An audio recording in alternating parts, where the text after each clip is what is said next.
सावरकर और अंबेडकर की दोष ये थी, वो नेहरू से ज्यादा पढ़े लिखे थे।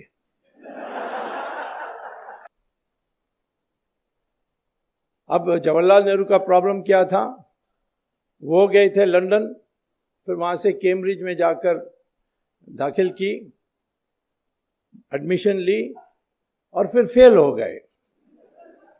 नेहरू परिवार में किसी ने भी आज तक कॉलेज की डिग्री प्राप्त नहीं की, सब फेल हुए हैं।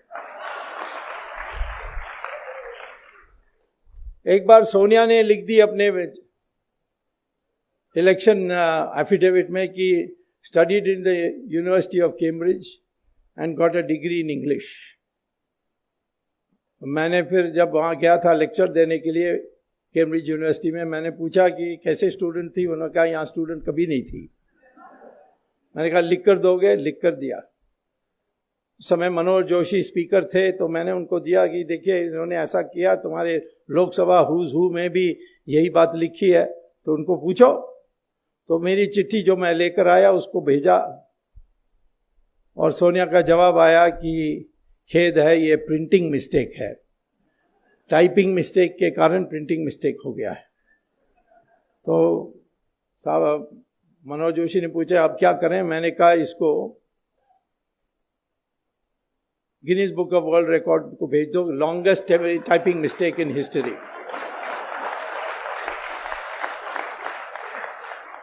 कभी टाइपिंग मिस्टेक हो सकती है, studied in the university of Cambridge and got a degree in English, ये टाइपिंग मिस्टेक हो सकता है। राहुल गांधी का भी ऐसे ही है, फेल फेल फेल। प्रियंका भी जीसस मैरी कॉलेज में फेल, इंदिरा गांधी भी फेल, जवाहरलाल नेहरू भी फेल। उसके आगे मैं पहले नहीं जानता हूं क्या थे। तो इसीलिए मैं कहता हूं कि जब वो सावरकर या अंबेडकर इनके बारे में सोचते थे, इनको ईर्ष्या आती थी और किसी तरीके से उनका बदनाम करने के लिए लगे हुए थे। जैसे अंग्रेज भी सोचते थे ये विचारक है, दिमाग फिरा देगा। जो मकौले ने देश में, हमारे देश में हीन भावना पैदा की, वो हीन भावना को ये हटा देंगे और फिर लोग खड़े हो जाएंगे। सुभाष चंद्र बोस के डर में अंग्रेज छोड़कर गए। ये किसने कहा? जिस प्राइम मिनिस्टर ने इंडियन इंडिपेंडेंस एक्ट पेश की थी पार्लियामेंट में, क्लेमेंट एटली, उन्होंने खुलेआम कहा था, क्योंकि अंग्रेजों का पहले से तय था, 200 साल से कई बार लिख चुके थे कि जिस दिन ये देश के, हिंदुस्तान के लोग खड़े हो जाएंगे लड़ने के लिए, उस दिन हमें छोड़कर जाना पड़ेगा। और खास तौर पर जब मिलिट्री विद्रोह करेगी तो हम एक दिन भी नहीं रहना चाहिए। क्योंकि पहली बार जब Robert Clive battle of Plassey जीतने के बाद मुर्शिदाबाद में जुलूस निकाल के गए, तो 5 लाख लोग इकट्ठे हुए, सब ने गुलाब की फूल उसकी पथ में डाली। तो जो अंग्रेज का कमेंटेटर है जॉन कूपर, उन्होंने पुस्तक में लिखा कि मैं देख के ये हैरान हो गया कि ये हारे हुए लोग, जिसने उनको हराया, उनको उनके पथ में गुलाब के फूल डाल रहे हैं। यदि इन 5 लाख लोग पत्थर उठा के फेंकते तो क्लाइव का नाम और निशाना कभी होता नहीं। और जब इस हिंदुस्तान में लोगों की मंशा बदलेगी, उस दिन अंग्रेजों को बोरी बिस्तर बांध करके तुरंत छोड़कर चले जाना चाहिए। और यही हुआ जब सुभाष चंद्र बोस की जो INA आई हमारे हिंदुस्तान में, उसकी असर सब पर पड़ी और विद्रोह हुआ, नेवी का विद्रोह हुआ, जबलपुर से आर्मी में रिवोल्ट हुआ, पूना से लोग निकले जुलूस निकाल के। तो सारे देश में एक आर्मी का विद्रोह दिखाई पड़ा 1940 में। उस समय उन्होंने ये तय किया कि अब जाएंगे, और महात्मा गांधी ने एक बड़ा संगठन बना दिया। महात्मा गांधी की जो कंट्रीब्यूशन है कोई कम नहीं कर सकता। उन्होंने जो कांग्रेस पार्टी सिर्फ कॉकटेल पार्टी जैसे थी, उसको बढ़ाकर उन्होंने मास बेस्ड पार्टी किया था। कुछ भी सिद्धांत हो, कितने भी गलत हो, परंतु उन्होंने एक मास बेस्ड ऑर्गेनाइजेशन तैयार किया और अंग्रेजों को विश्वास था कि ये हमारी पीछा ना करेंगे और इसीलिए पावर इनको देकर चले जाएं।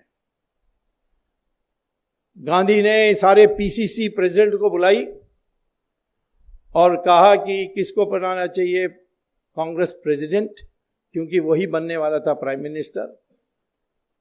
तो 15 में 14 ने कहा सरदार पटेल, एक ने गांधी के पटाभी सीतारामन ने कहा कि जवाहरलाल नेहरू को बनाना चाहिए। और गांधी ने सरदार पटेल को कहा तुम मत बनो, जवाहरलाल नेहरू के लिए कंसीड कर दो। तो जिसको मेजॉरिटी नहीं थी, मेजॉरिटी क्या, एक ही यस था पीसीसी प्रेसिडेंट्स में, उसको अध्यक्ष बनाया और वो प्रधानमंत्री बने। अन्याय हुआ सरदार पटेल के साथ।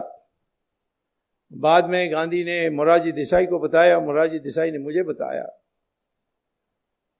कि गांधी ने कहा कि यदि मैं जवाहरलाल को नहीं बनाता तो ये विद्रोह करते हैं और अंग्रेज उसी बहाना में छोड़कर नहीं जाते। मेरा इरादा था कि जैसे बन जाएं और अंग्रेज चले जाएं, फिर मैं दूसरा कदम उठाऊंगा जिससे सरदार पटेल के लिए मौका मिलेगी।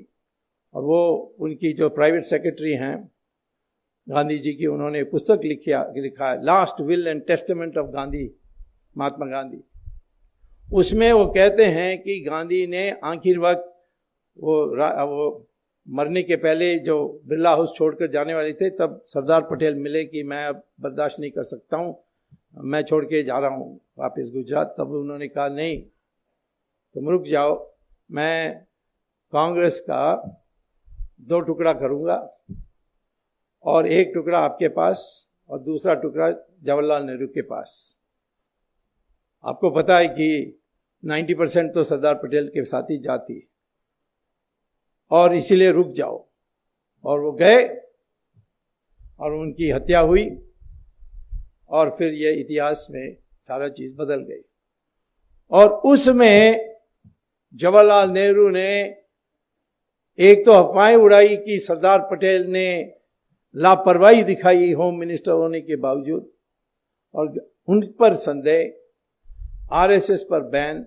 एफआईआर में आरएसएस का नाम कहीं नहीं है, ट्रायल में आरएसएस का नाम कहीं नहीं आया, लेकिन दुनिया भर में प्रचार कर रहे हैं मिस्टर राहुल गांधी आजकल की आरएसएस ने महात्मा गांधी को मारा।